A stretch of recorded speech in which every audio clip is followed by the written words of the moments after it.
Fala pessoal, tudo bem com vocês? Que alegria reencontrá-los.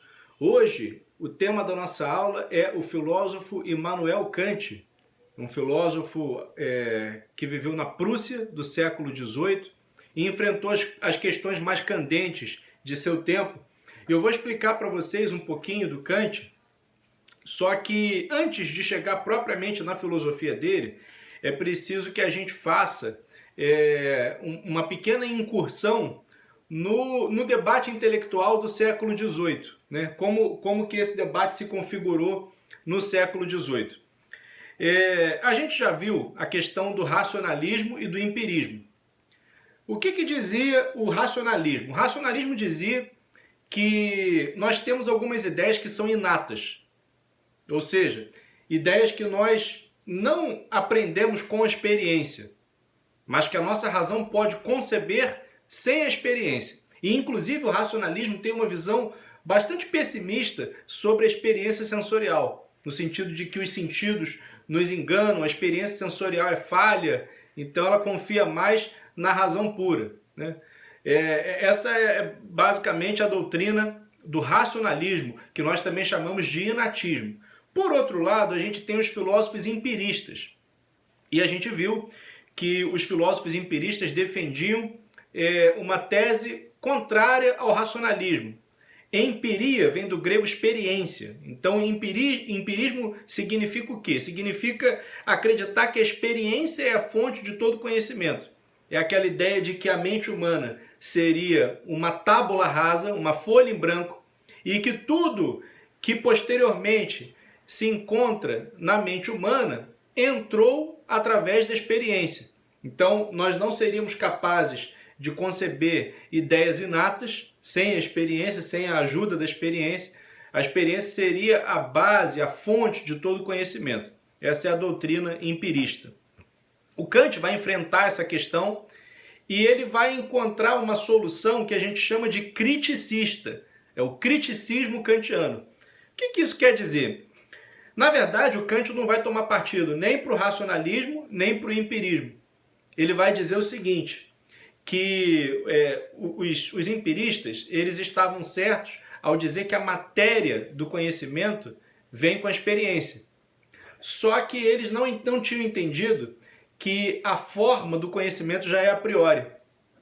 Então, os empiristas estariam errados ao achar que a mente humana é uma tábula rasa, que não tem nada. E os inatistas, por sua vez, estariam errados em desconfiar da experiência. Na verdade, a experiência é que traz a matéria do conhecimento, segundo Kant. Então, segundo Kant, a forma do conhecimento é a priori e a matéria do conhecimento é a posteriori. A nossa razão ela já tem uma estrutura do conhecimento, que já é a priori, mas todo o conteúdo, toda a matéria do conhecimento vem com a experiência, portanto é a posteriori. Essas formas a priori da nossa razão, o Kant dividia em dois tipos.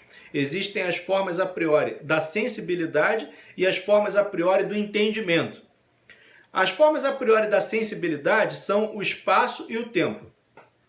Nós não temos uma experiência direta do espaço e do tempo, mas tudo que nós conhecemos dentro do espaço e do tempo. E aí, Kant já vai brigar com a metafísica clássica e medieval, porque ele diz que fora do espaço e do tempo não é possível conhecer.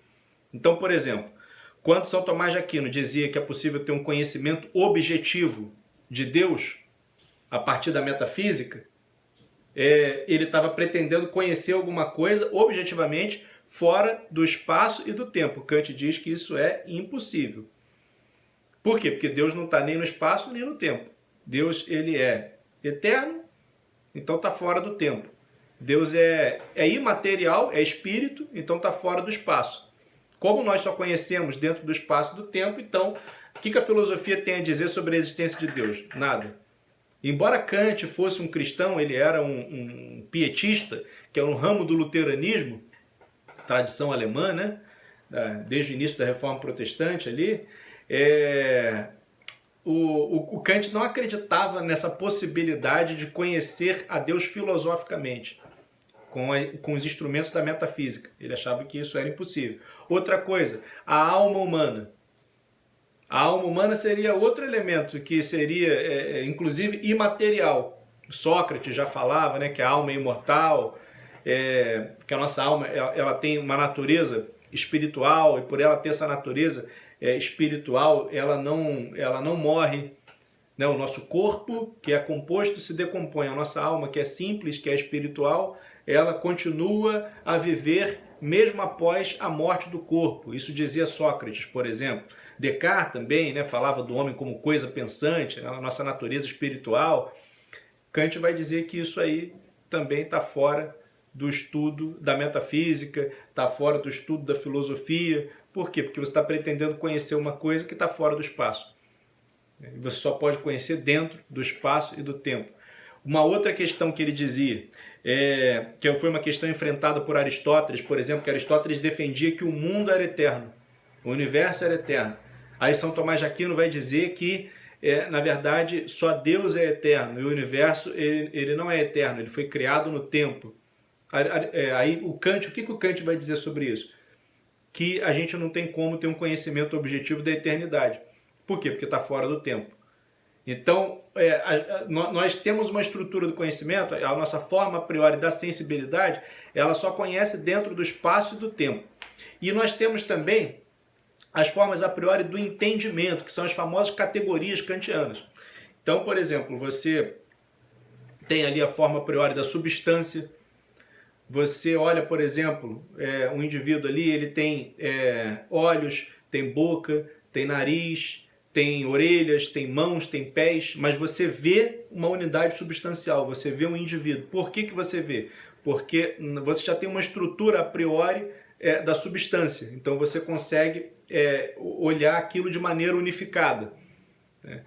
Por exemplo, as relações de causa e efeito, nós temos também, faz parte, é uma das formas a priori do entendimento, uma das categorias do entendimento para Kant, a causalidade.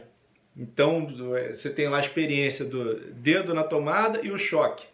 Mas a relação entre uma coisa e outra, o nexo entre uma coisa e outra, né? A relação causa e efeito, como é que você vai chegar a ela?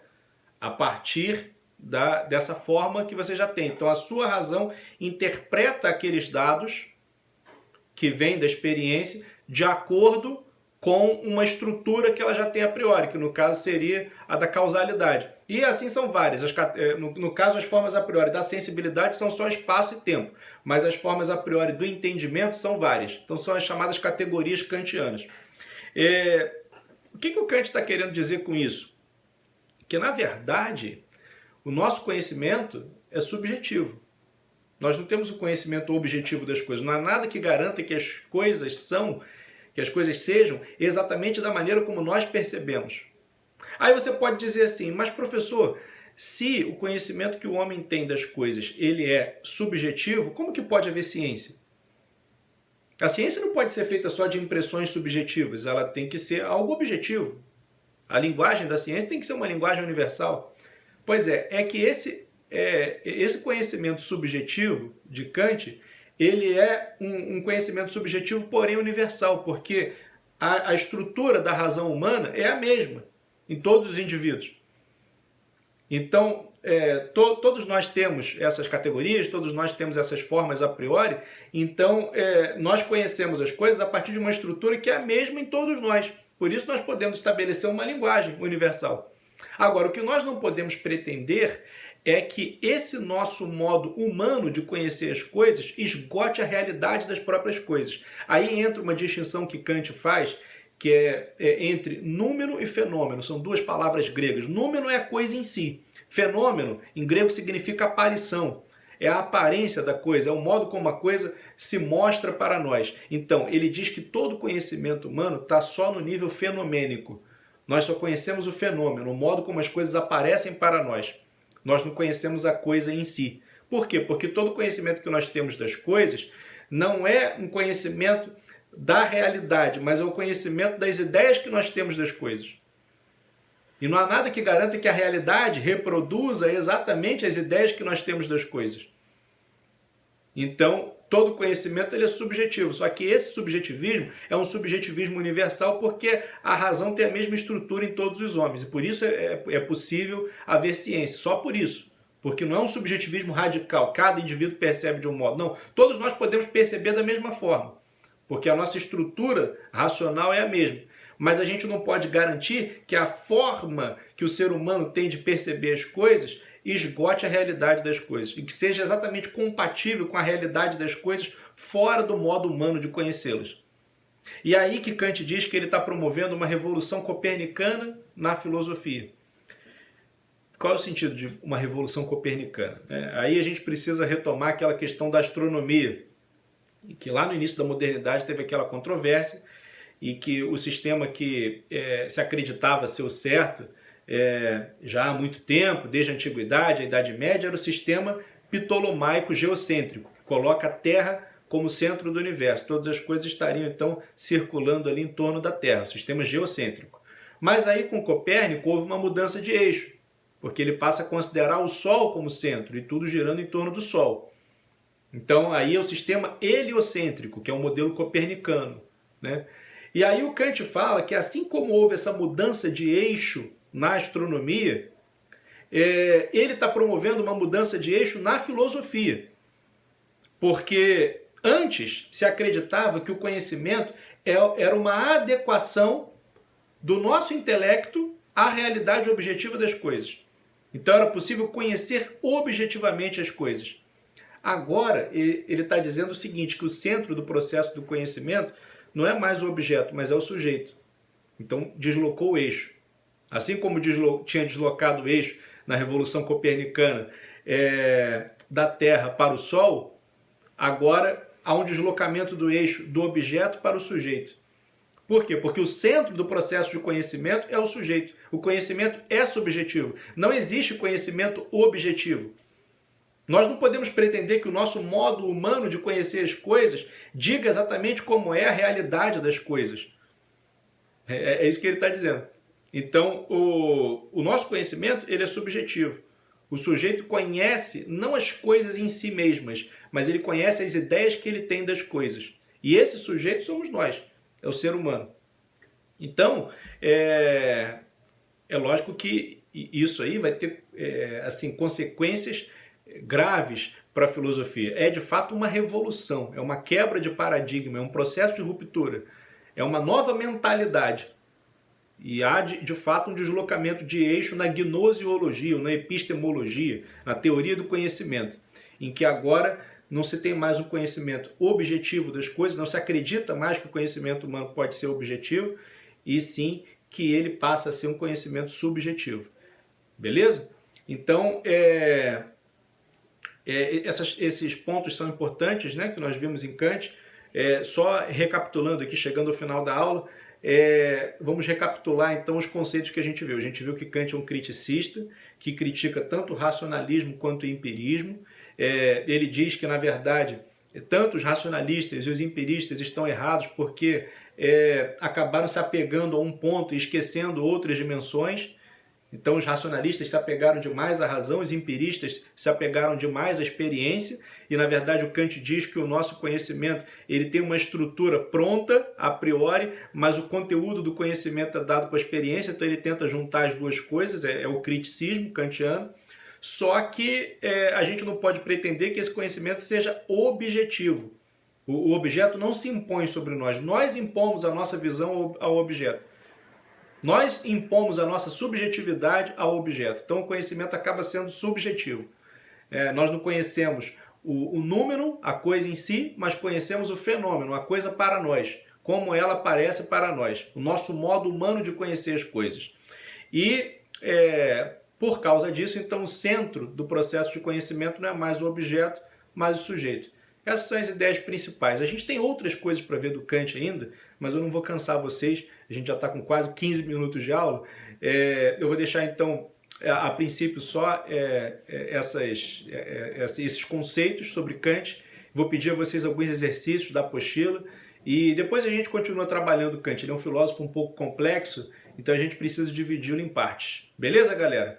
Vou deixar aí então alguns exercícios para vocês fazerem e na semana que vem a gente volta para corrigir. Grande abraço!